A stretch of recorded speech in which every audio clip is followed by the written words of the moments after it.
Bermal çem ev stranê ku heta niha gotine di pirtûkekê de kom kir. Hem notayê wan di pirtûkê de cî digirin, hem gotinên stranan hem jî çîrokên wan. Navê pirtûkê çemê strana ye. Stran hebûneke nemire, xwe hildikire hemû zemanan.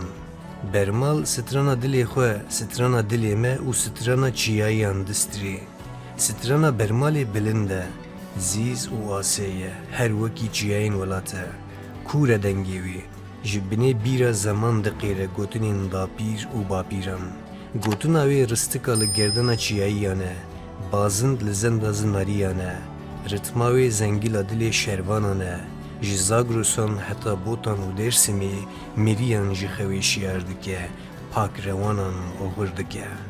Çiyayê me stranên dilê me distirê, ji yên çûyî, ji yên levir û yên bên berhev dike êş, hêvî û azadiyê. Di stranên bermalê de yên çûyî tu carî neçûne.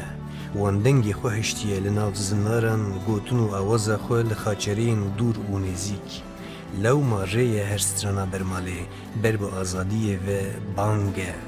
Ciyanên stranên bermalê, serhildana axê ne.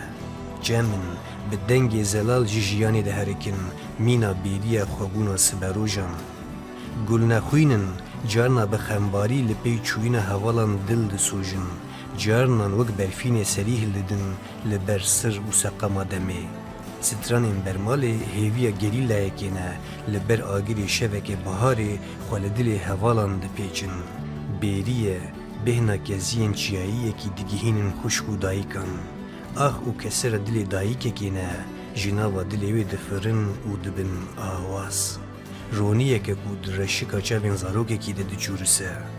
Bu wateyên xwe ve stranên bermalê di dilê me her yekî de şopekê dihêlin.